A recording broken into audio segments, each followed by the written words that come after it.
The classroom floated in the middle of space, surrounded by stars on all sides.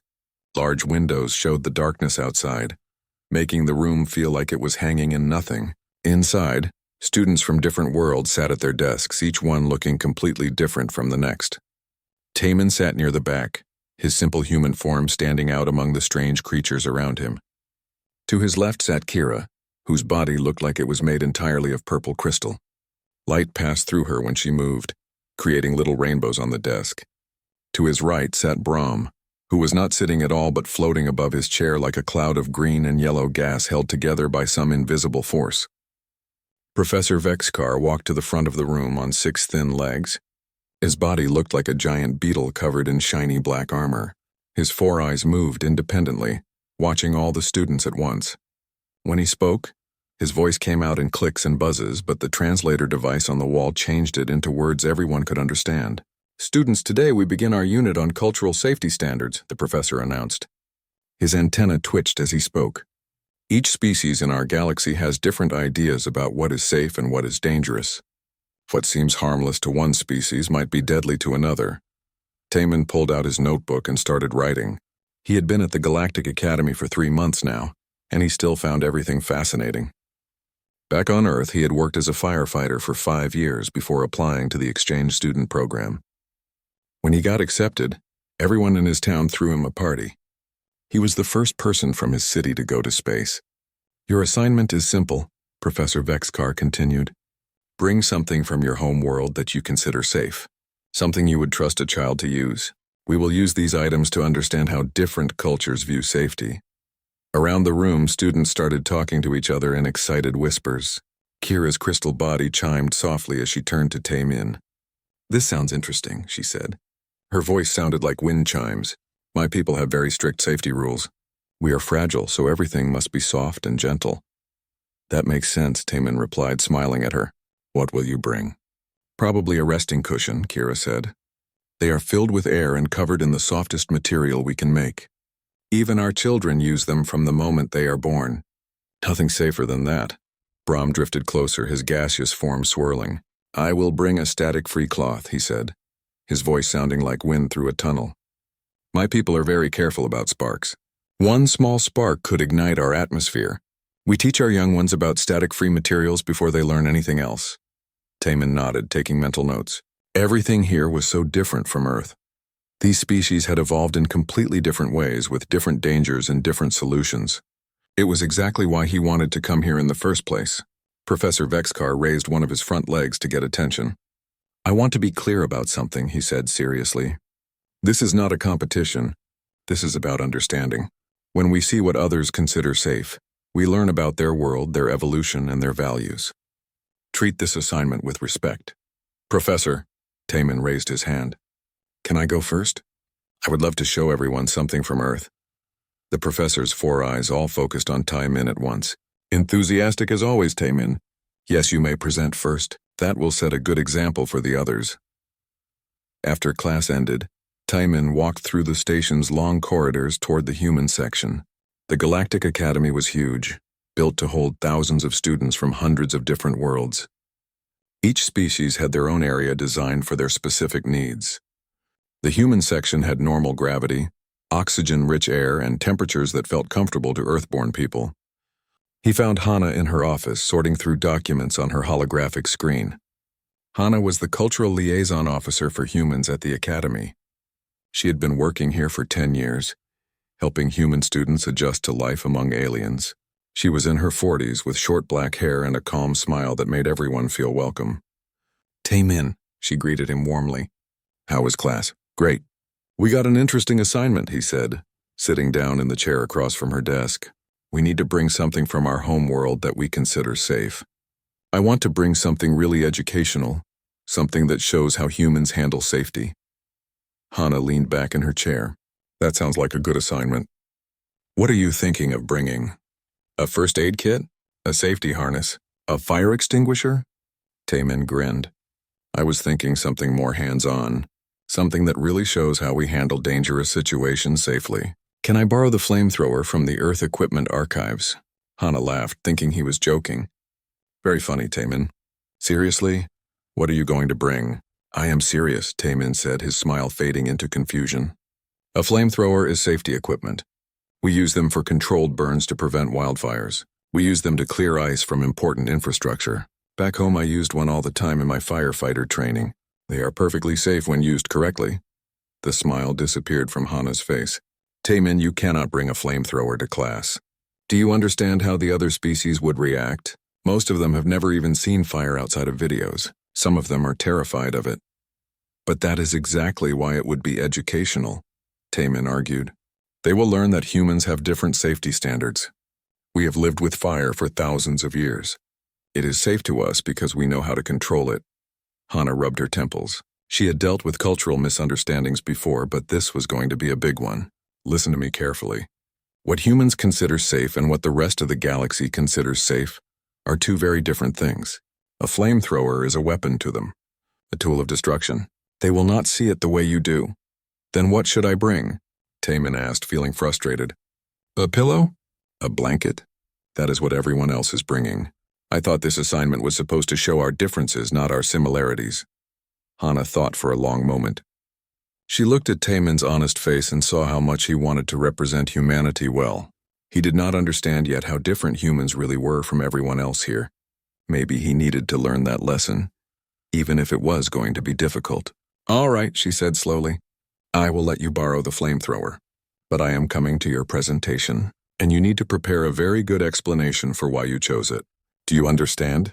Taemin's face lit up. Thank you, Hana. I promise I will make humans proud. This will be the best presentation the class has ever seen. As Taemin left her office, excited and already planning his presentation, Hana sat back down and stared at her desk. She had a bad feeling about this. A very bad feeling. She pulled up her communication screen and sent a message to Jiwon, the human ambassador. The message was simple. We might have a situation in a few days. I will keep you informed. Outside the window, stars twinkled peacefully, unaware of the chaos that was about to unfold in one small classroom on the Galactic Academy station. 3 days passed quickly. The demonstration auditorium was bigger than the regular classroom, with stadium-style seating that curved around a central presentation area. Students filed in, chattering about their presentations.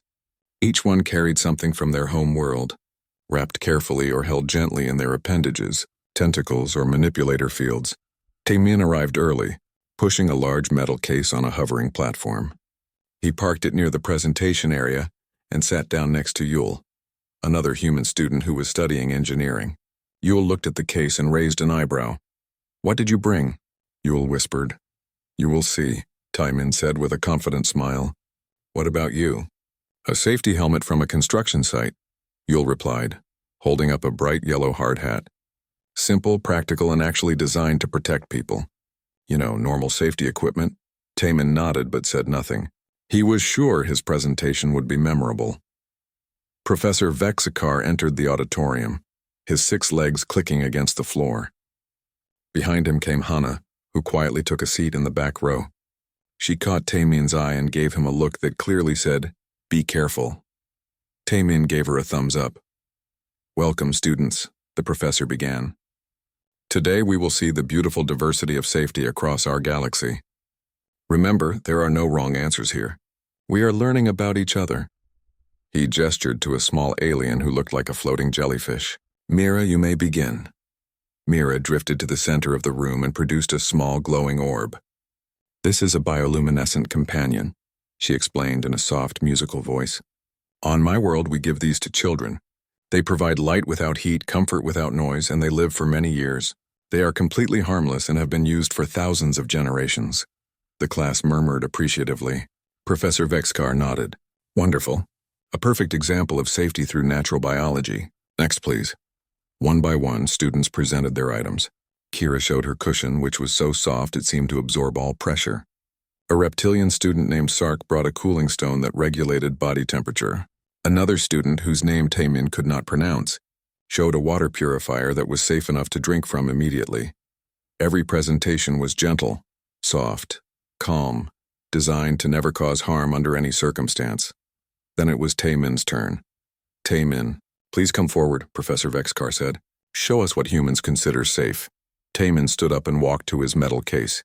The room went quiet as students watched him unlock the latches. The case opened with a hiss of pressurized air. Inside, nestled in protective foam, was a military-grade flamethrower.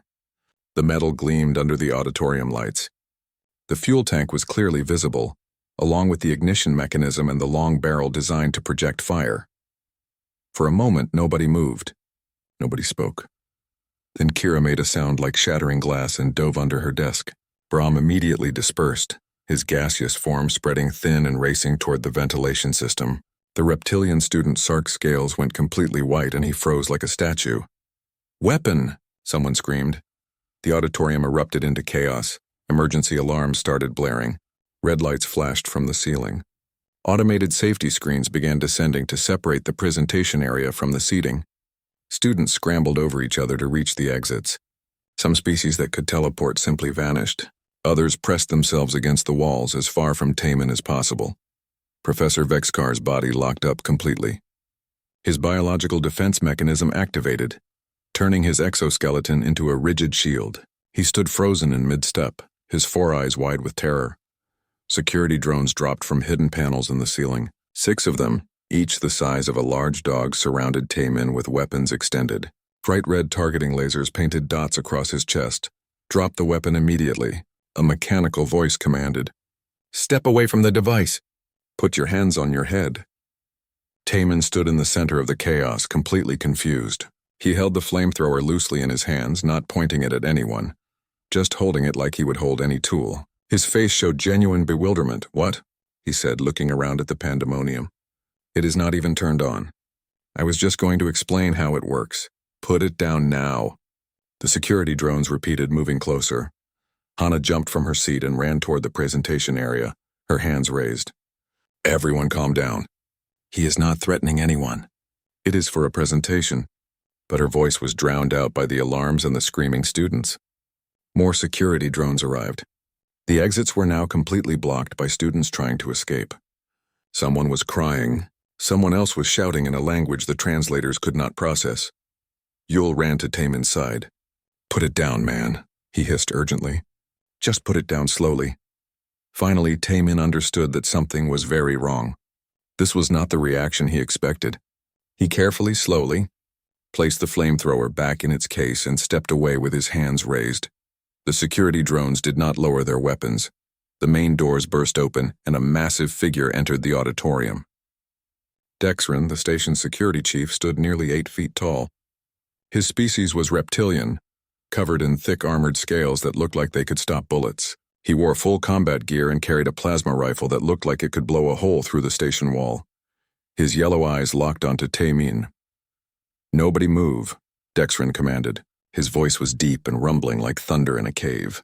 He walked slowly toward the presentation area, his weapon trained on Tamin. "Human, explain yourself now." Tamin's mouth went dry. He had never seen Dexrin before, but he knew instantly that this was someone important and very dangerous. "Sir, this is a misunderstanding. This is safety equipment from Earth. I brought it for my class presentation about human safety standards." "Safety equipment?" Dexrin repeated slowly. He looked at the flamethrower in the case like it was a bomb. "That is an incendiary weapon. A device designed to project fire. How is that safe?" "Because we use it to prevent bigger fires," Taman tried to explain. His voice shook slightly. "We create controlled burns to stop wildfires. We use it to clear dangerous ice. We use it in agriculture and infrastructure maintenance. It is a tool." Dexrin stared at him for a long moment. Around the room, students were slowly calming down now that the security chief was here. Some were peeking out from their hiding places. Professor Vexkar's exoskeleton was starting to unlock, though he still looked terrified. "A tool," Dexrin said flatly. "You call a fire projector a tool?" "Yes, sir." "And you brought this to a classroom full of students?" "Yes, sir. For education."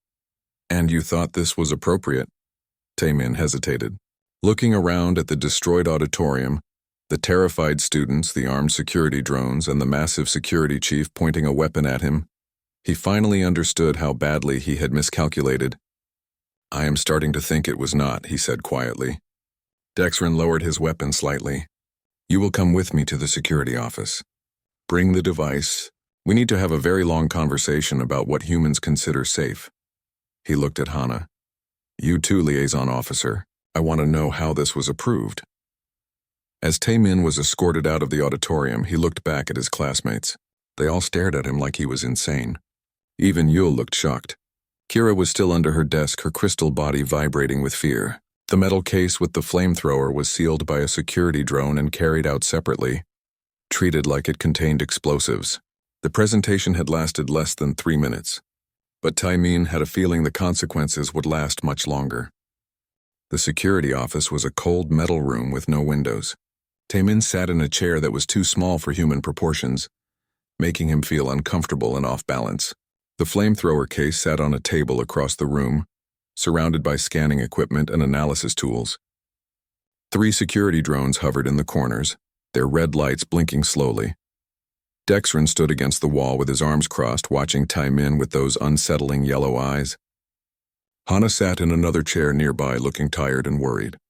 They had been here for an hour already, and more people kept arriving. The door opened and a woman walked in. She was human, in her 50s, wearing a formal suit that marked her as someone important. Her gray hair was pulled back neatly and her expression was carefully neutral. Ambassador Ji-won. Hana stood up quickly. Thank you for coming. Ji-won nodded and turned to Tae-min. I am the human ambassador to the Galactic Academy. I handle diplomatic relations between Earth and the other species here. And right now, those relations are very strained because of you. I did not mean to cause trouble, Tae-min said. I just wanted to do my assignment. Let me explain something to you, Ji-won said, sitting down across from him. In the past 3 hours, I have received complaint messages from 17 different species representatives. The Crystalline Collective is demanding your immediate expulsion. The Gaseous Federation wants all humans removed from the station. The Insectoid Alliance is calling for a full review of Earth's admission to the Academy. Tae-min's stomach dropped. Because I brought a flamethrower? Because you brought fire, Ji-won corrected. To them, what you did is like bringing a biological weapon to class, or a nuclear device. They do not see it as a tool. They see it as a threat. Another figure entered the room. This one was an avian alien, covered in blue and silver feathers with large intelligent eyes and wings folded against its back. It wore official robes marked with the symbol of the Galactic Council. Council Representative Threll, Dexrin acknowledged with a nod. Security Chief, Threll replied. The translator made its voice sound calm and measured like a judge. I am here to observe this interview on behalf of the Education Committee. The Council wants a full report on this incident. Everyone sat down. The room felt very crowded and very serious. Tae-min realized this was much bigger than a simple class assignment gone wrong. Let us start from the beginning, Dexrin said, activating a recording device. Tae-min, you stated that the incendiary device is safety equipment. Explain this reasoning. Tae-min took a deep breath. On Earth, we have things called wildfires. Forests catch fire naturally from lightning or heat. These fires can destroy entire regions, kill people, and burn for months. So we fight fire with fire. We create controlled burns that remove fuel from the fire's path. The flamethrower helps us do this safely. Threll's feathers ruffled. You intentionally create fires to stop fires? Yes. Small controlled fires that we can manage instead of huge uncontrolled fires that we cannot. This is madness, Threll said quietly. It works, Tae-min insisted. We also use flamethrowers to clear ice from roads and bridges in winter. Ice causes accidents that kill people. The flamethrower melts it quickly and safely. We use them in agriculture to burn weeds without chemicals. We use them to clear debris. They are tools. Dexrin leaned forward. And humans regularly operate these devices? Common citizens? Trained professionals, yes. Firefighters, agricultural workers, maintenance crews. I was a firefighter before I came here. I used a flamethrower dozens of times. The room went silent. Everyone stared at him. You have personally operated this weapon, Threll said slowly. It is not a weapon. It is equipment. It projects fire, Dexrin said. Fire is one of the most destructive forces in the galaxy. How can you call it safe? Tae-min struggled to find the right words. Because humans evolved with fire. We have used it for hundreds of thousands of years. We cook with it. We heat our homes with it. We use it in industry. Fire is dangerous, yes, but it is controlled danger. We respect it, but we are not afraid of it. Ji-won spoke up. What Taimin is failing to explain properly is that humans have a different relationship with risk than most species. We developed in an environment that was actively hostile. Predators, diseases, extreme weather, natural disasters. We learned to use dangerous things safely because we had no choice. Other species faced dangers too, Threll pointed out. Not like Earth, Jiwan replied. Most species in the galaxy developed on worlds that were relatively stable. They evolved to avoid danger, to be cautious, to prioritize safety above all else. Humans evolved to confront danger, to adapt to it, to use it as a tool. It is a fundamental difference in our psychology. Dexrin pulled up a holographic display. I have been researching human safety standards since this incident occurred. What I found is disturbing. Humans have something called extreme sports. Activities they do for fun that have significant injury and death rates. Jumping from aircraft, climbing mountains, racing vehicles at high speeds. Why? Because it is exciting, Taimin said, then realized how that sounded. I mean, because challenging ourselves makes us better. We learn from pushing boundaries. You intentionally put yourselves in danger for entertainment, Threll said, its feathers standing up in what might have been shock or disgust. This explains much about your species. Hana decided to intervene. With respect, Representative, humans are not reckless. We have extensive safety protocols, training programs, and regulations. Yes, we accept more risk than other species, but we also have technology and medicine developed specifically because we take those risks. Human emergency medicine is among the most advanced in the galaxy because we constantly need it. That is not reassuring, Dexrin muttered. Jiwan stood up and walked to the flamethrower case. May I? She asked Dexrin, who nodded warily. She opened the case and carefully lifted the flamethrower out. Every alien in the room tensed. This device, Jiwan said calmly, is designed with multiple safety features. This switch prevents accidental ignition. This gauge monitors fuel pressure. This valve allows emergency shutdown. It is engineered to be as safe as possible while still being effective. To a human, this represents careful design and safety consciousness. To us, it represents a weapon designed to be used frequently, Threll replied, which is somehow worse. Dexrin accessed another file. I found something else interesting. Humans have a profession called firefighters, people who run into burning structures to rescue others. Is this true? Yes, Taimin said proudly. I was one of them. You ran into fires? Voluntarily? To save people? Yes. The room went silent again. Threll stood up and walked in a small circle, its wings fluttering in agitation. Let me understand this completely. Humans regularly expose themselves to conditions that would be immediately fatal to most species, in order to help other humans who are in danger. Yes, Taimin said simply. Why? Threll asked. Why not simply evacuate and let the fire burn? Because people might be trapped inside. We do not abandon people just because saving them is dangerous. Dexrin and Threll exchanged a long look.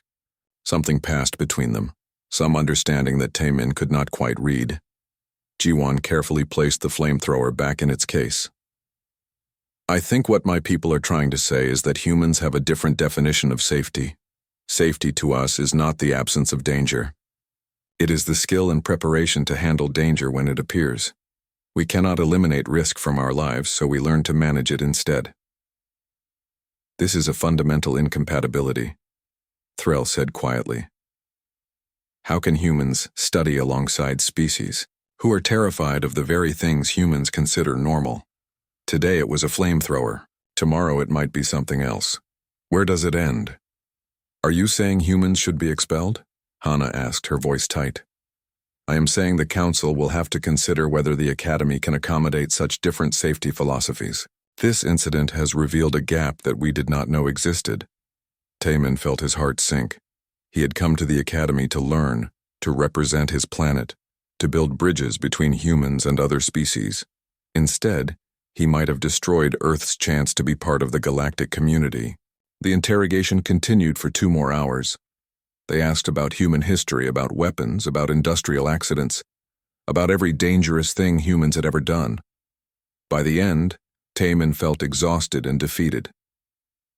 Finally, Dexrin turned off the recording device. That is enough for today. Taemin, you are not under arrest, but you are restricted to the human section until the council makes a decision. The Flamethrower will remain in security custody. As everyone stood to leave, Threll paused at the door. For what it is worth, human, I do not think you meant any harm. But good intentions do not erase the terror you caused today. Sometimes the gap between species is too wide to bridge. After Threll left, Ji-won put a hand on Taemin's shoulder. Get some rest. Tomorrow we prepare for the hearing. We need to convince the council that humans deserve to stay, and right now, I'm not sure how we are going to do that. The council chamber was a massive circular room with seats arranged in rising tiers. Representatives from dozens of species sat in their designated sections, each area modified for their specific biological needs. The crystalline delegates sat in cushioned areas. The gaseous representatives occupied sealed containment zones, and the insectoid alliance members had perches that accommodated their body structures. At the center of the room stood a platform where Taemin waited with Ji-won and Hana. Above them, a holographic display showed the Galactic Council's official seal slowly rotating. The room buzzed with conversation in hundreds of languages, all blending together into an overwhelming wall of sound. Taemin wore his formal academy uniform, cleaned and pressed perfectly. His hands shook slightly, so he kept them clasped behind his back. In the past 2 days, he had barely slept. He and the other human students had worked almost non-stop preparing for this hearing. A deep chime rang through the chamber, and the conversation stopped. A holographic figure appeared above the center platform, representing the council elder, a species so ancient that they no longer traveled physically but existed as pure energy. This emergency session is called to order, the elder's voice echoed. We are here to determine whether humans should remain at the Galactic Academy following the safety incident 3 days ago. Representative Threll, present your findings. Threll flew down to a speaker's podium, its blue and silver feathers catching the light. Honored Council, my investigation revealed a fundamental incompatibility between human safety standards and those of the galactic community. The human student brought an incendiary device to a classroom, genuinely believing it to be safe. This is not malice. This is a difference so profound that coexistence may be impossible. Murmurs spread through the chamber. Taemin saw many representatives nodding in agreement. Threll continued. Humans have injury rates 3 times higher than the galactic average. Their sports involve deliberate risk-taking. Their emergency response involves entering dangerous situations rather than avoiding them. They use fire as a common tool. They have normalized danger to a degree that is incomprehensible to most species. A crystalline representative stood up, its body chiming with agitation. My student Kira has not been able to return to classes. She is traumatized. She thought she was going to die. How can we guarantee student safety with humans present? Another voice called out from the gaseous section. One spark could have killed my species representative. The human brought a device designed to create fire. This is unacceptable. The chamber erupted into debate. Voices called for human expulsion, for restrictions, for safety reviews. Taemin felt his stomach twist. This was worse than he had imagined. The elder chimed again for silence. The human delegation will now present their defense. Ambassador Ji-won, you may speak. Ji-won stepped forward, her voice calm and clear. Honored Council, I do not deny anything Representative Threll has said. Humans do have higher injury rates. We do take risks that other species avoid. We do have a different relationship with danger. But I ask you to consider why this is, and what value it might bring to the Academy and the galaxy. She activated a holographic display. Humans evolved on a planet that was actively trying to kill us. Predators with teeth and claws, diseases that spread rapidly, weather that could freeze or boil us, natural disasters that struck without warning. We survived not by being the strongest or fastest, but by being the most adaptable. The display showed images of Earth, volcanoes erupting, hurricanes tearing through cities, earthquakes splitting the ground, wildfires consuming forests. We learned to predict disasters, to prepare for them, to survive them, and eventually to use them. Fire was not our enemy. It was a tool, a weapon, a source of warmth and light. We mastered it because we had to. A new voice spoke up. It was Professor Vexkar, who had been sitting silently until now. Ambassador, with respect, this explains human history, but not why humans should remain at the Academy. My students are afraid. I am afraid. How do we move forward? Before Ji-won could answer, Yul stepped onto the platform. He was not supposed to speak, but he had asked for permission that morning. May I address the council? The elder's holographic form flickered. You are a student, not a representative. I am a human student, and I have information that is relevant. A pause, then. Proceed. Yul activated his own prepared presentation. I am studying engineering here. In my research, I have analyzed safety protocols across different species. I found something interesting. The council wants to hear about human injury rates. Let me show you human mortality rates. The display changed to show statistical graphs. Humans have high injury rates, yes.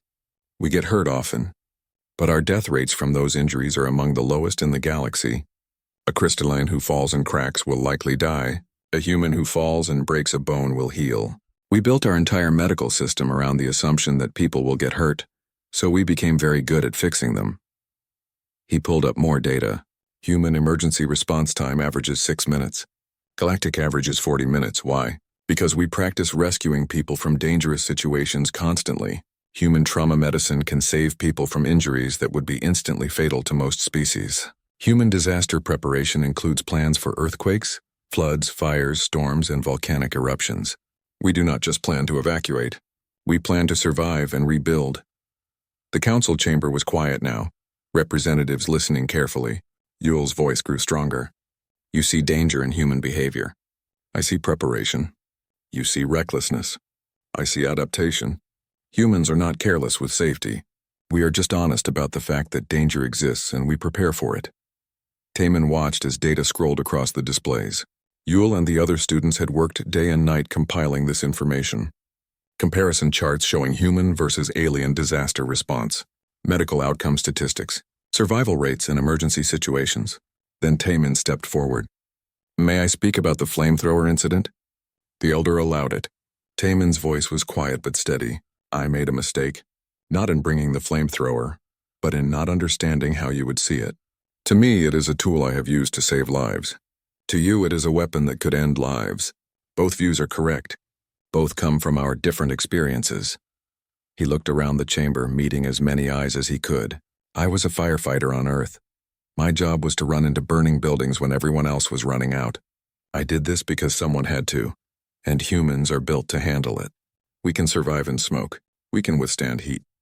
We can make decisions under pressure, not because we are special, but because our planet taught us to. The display changed to show video footage, Taemin in his firefighter gear, running into a burning building, emerging minutes later with a child in his arms. The building collapsing behind him. I saved 17 lives in my career, Taemin said. Each time I used equipment that would terrify most of you. Fire-resistant suits, breathing apparatus, tools for breaking through walls, and yes, sometimes controlled burns to stop fires from spreading. These are not weapons to us. They are hope. They are the difference between tragedy and survival. Kira stood up in the crystalline section. Everyone turned to look at her. She was shaking, her crystal body vibrating with emotion. When she spoke, her voice was like breaking glass. I was terrified 3 days ago, she said. I thought I would die. But I have been thinking about what Taemin said. About running into fires. About saving people. She paused, struggling with the words. On my world, if there is danger, we run. We hide, we wait for it to pass. We have never had people who run toward danger to help others. I do not understand it. But maybe that is something worth learning. A gaseous representative spoke next. My name is Brahm. I was also in that classroom. I also fled in terror, but I have been researching human emergency response and I found something troubling. There was a station fire on Trading Post 7 last year. 300 people died because the response team waited for the fire to burn out naturally. The report suggested this was the safest approach. But I wonder now if humans had been there. Would those 300 people still be alive? The chamber erupted in discussion again. Some agreed. Many did not. But the conversation had shifted. They were not just talking about removing humans. They were considering what humans could offer. Representative Threll spoke again. This is all very compelling, but it does not change the fact that human safety standards are incompatible with our own. How do we coexist when one species sees weapons where another sees tools? Education, Ji-won said firmly. We teach each other. Humans learn that other species are fragile and frightened by things we consider normal. Other species learn that humans have capabilities that might be valuable. We establish protocols. We create understanding. We do not give up just because it is difficult. The elders' holographic form pulsed thoughtfully. The council will deliberate. All parties will wait outside while we discuss. The next 2 hours were the longest of Taemin's life. He sat in a waiting room with Jiwon, Hana, Yul, and several other human students who had come to support him. Nobody talked much. They just waited. Finally, they were called back inside. The elder spoke. The council has reached a decision. Humans will be allowed to remain at the Galactic Academy under probationary status. All human students must complete Galactic Safety Sensitivity training. Human cultural liaisons must approve any items brought from Earth for demonstrations or projects. Taemin felt relief wash over him, but the elder was not finished. However, we are also implementing something new. An optional course in human crisis management, to be taught by qualified human instructors. Any species may enroll to learn human emergency response techniques and risk assessment methods. We do not fully understand humans, but several council members believe there is value in learning from them. The elders' forum focused on Taemin. Young human, you caused great fear and disruption. But you also revealed a gap in our understanding. Use this second chance wisely. As they left the chamber, Hana put her arm around Taemin's shoulders. You got lucky. Very lucky. I know, Taemin said quietly. But as he looked at Yul and the other students, he felt something else too. Pride. They had stood up for humanity. They had shown the galaxy that humans were different, yes, but different in ways that could be valuable. The real work, he realized, was just beginning. 6 months had changed everything. Taemin stood at the front of the same auditorium where everything had gone wrong. But this time, the room was full of students who had chosen to be there.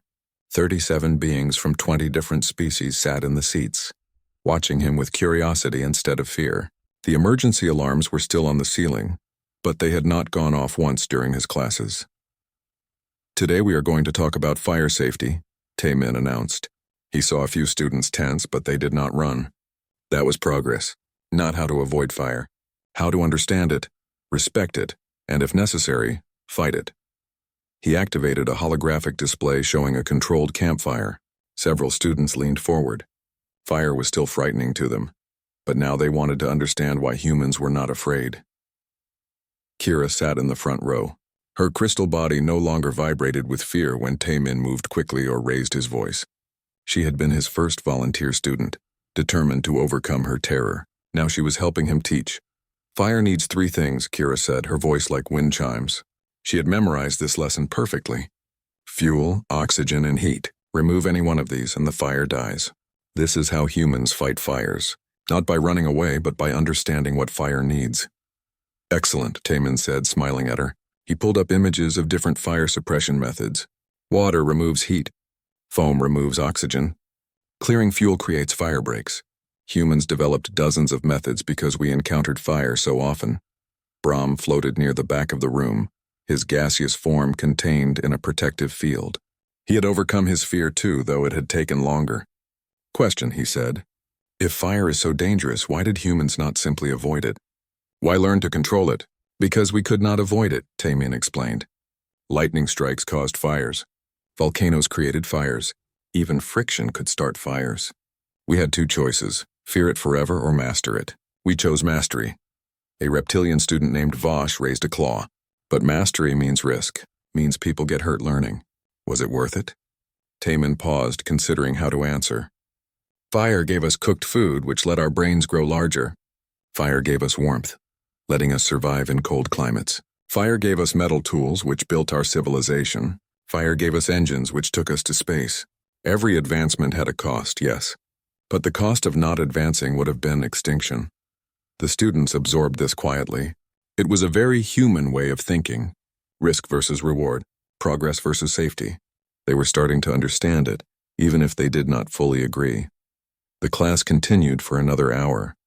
They discussed fire behavior, safety equipment, and evacuation procedures. Taemin showed them videos of controlled burns, of firefighters working, of humans using fire as a tool. The students watched with fascination instead of horror. After class ended, Yul met Taemin in the hallway. Yule had been promoted to assistant instructor for the engineering section of the Human Crisis Management Program. He carried a tablet showing enrollment numbers. "We are up to 200 students now," Yule said, grinning. 23 species represented. The Gaseous Federation alone sent 15 students. They want to learn disaster response protocols for their space stations. "That is amazing," Taman said. "I never thought it would grow this much." Professor Vexkar enrolled too, Yule added. "He is taking the basic safety course," said he wants to understand his human students better. Taman felt a warm feeling in his chest. Professor Vexkar had been so terrified that day. The fact that he was willing to face his fear and learn was remarkable. They walked together toward the cafeteria.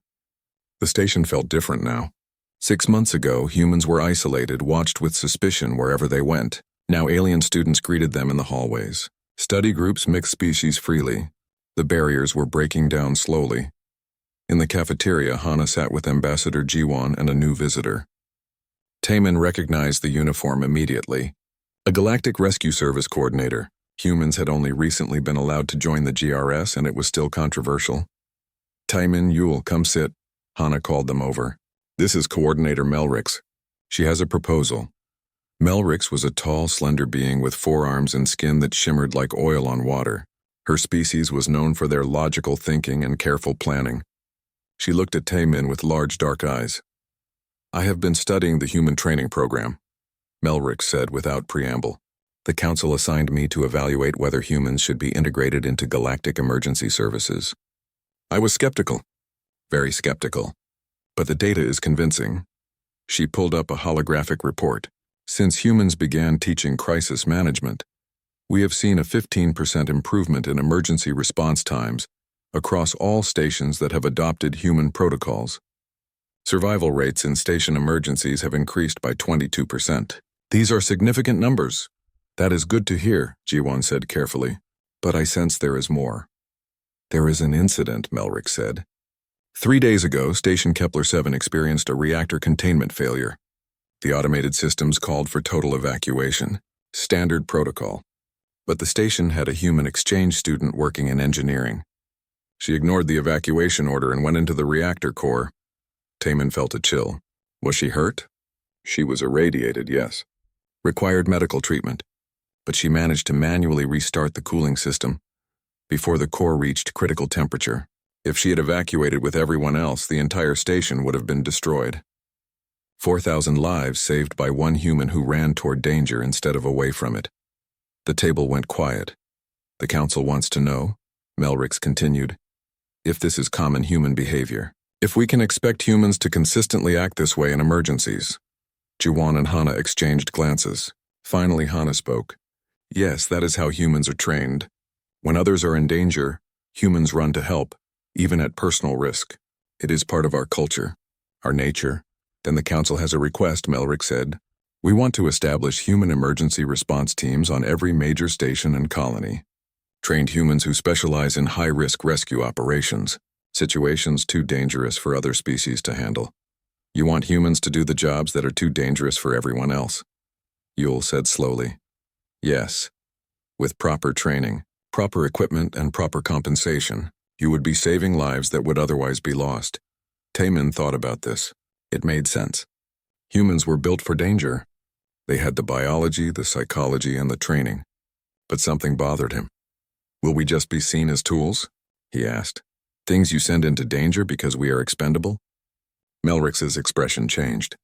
It might have been surprise. "No, you would be seen as heroes, as specialists. There are situations where no one else can help, where the only choice is to let people die. Humans change that equation. You give hope where there was none." She stood up.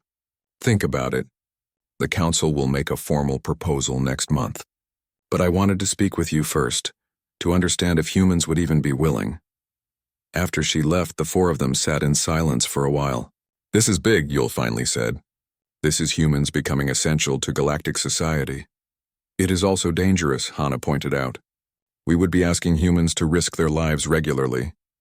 "We already do that," Taman said quietly. "On Earth, we have firefighters, paramedics, rescue workers, soldiers. People who choose dangerous jobs to help others. This would be the same thing, just on a galactic scale." Jiwon nodded slowly. It would change how the galaxy sees us, no longer as reckless or dangerous ourselves, but as specialists in dealing with danger. It could be good for Earth's reputation. The conversation shifted to logistics and training requirements, but Taemin's mind wandered. He thought about that day 6 months ago, when he brought a flamethrower to class and nearly got humans expelled from the academy. He had been trying to show that humans had different safety standards. He had succeeded, just not in the way he intended. Now humans were not just tolerated. They were valued. Their ability to handle danger was seen as a gift instead of a flaw. That evening, an emergency alarm rang through the station. Not a drill. Real alarm. Taemin was in his quarters when it happened. The intercom crackled to life. Fire in lower section 7. All personnel evacuate immediately. Repeat, evacuate immediately. He grabbed his emergency kit, the one he had assembled from Earth equipment and galactic technology. He ran toward the lower levels while everyone else ran away. Years of training took over. His heart rate slowed. His mind cleared. This was what he was built for. When he reached Section 7, he found Yule already there, along with 3 other human students who had emergency response training. Smoke poured from a doorway. Behind them, security drones hovered uselessly. Their programming said to evacuate. They were not built to go into danger. "Brahm and Kira are inside!" a panicked student shouted. They went in before the alarm started. "They are trapped." The humans exchanged quick glances. No discussion needed. Taemin pulled on a breathing mask and grabbed a fire suppression unit. Yule did the same. The other students prepared medical equipment and set up a safe zone. "We are going in," Taemin announced. A security drone blocked their path. "Negative. Evacuation protocol in effect. Entry forbidden." "Override security authorization." Jiwon's voice came through the comm. She was watching from the control center. "Humans are cleared for emergency response. Let them through." The drone moved aside. Taemin and Yule entered the smoke-filled corridor. Heat pressed against them. The fire was spreading, but it was still manageable. They moved quickly but carefully, checking each room.